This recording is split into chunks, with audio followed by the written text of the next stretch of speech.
Hi అండి. ఈరోజు నేను మా ఆయన ఇంకా మా వాడైతే హైదరాబాద్కి వెళ్ళాము. వెళ్ళి అక్కడ బస్సు దిగేసరికి మా వాడు ఆకలేస్తుందని హోటల్కి అయితే తీసుకెళ్ళాడు. మా వాడికి కాదండి, మాకు కూడా ఆకలేసిందిలేండి. అయితే నేనేమో బోండా ఆర్డర్ ఇచ్చాను. చూడండి, మా వాడు పక్కన విన్యాసాలు చేస్తుండు. వాడేమో దోశ ఆర్డర్ ఇచ్చాడనమాట. ఇంకా మా వారేమో ఇడ్లీ తీసుకున్నారు. ప్లేట్ ఇడ్లీ 2 వచ్చాయన్నమాట. బోండాలేమో 4 వచ్చాయి. అందుకే మా వారికి ఒకటి ఇచ్చేసాను, నా దగ్గర ఉన్న బోండాని. ఏ మాటకు ఆ మాట చెప్పుకోవాలి.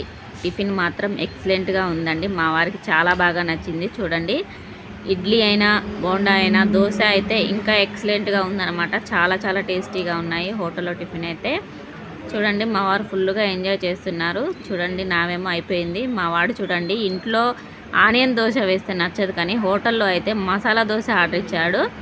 ఇంకా ఇష్టంగా తింటున్నాడు. చూడండి ఎలా తింటుండో. వీడియోలోకి వెళ్ళి చూడరా అన్నా కూడా చూడట్లేడు. ఇంట్లో ఆనియన్ వేస్తే మాత్రం అసలు ముట్టుకోడు. అక్కడేమో మసాలా దోశ ఆర్డర్ ఇచ్చి అందులో కుర్మా అంతా వేశారు.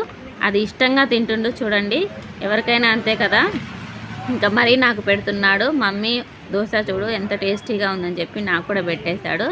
నిజానికి ఏ మాటకు ఆ మాట చెప్పుకోవాలి కానీ దోశ మాత్రం ఎక్సలెంట్గా ఉందండి. టిఫిన్ కూడా చాలా చాలా బాగుంది, అన్ని టిఫిన్స్ ఏమైనా సరే. తర్వాత టీ కూడా తాగామండి. చాలా సూపర్గా ఉందని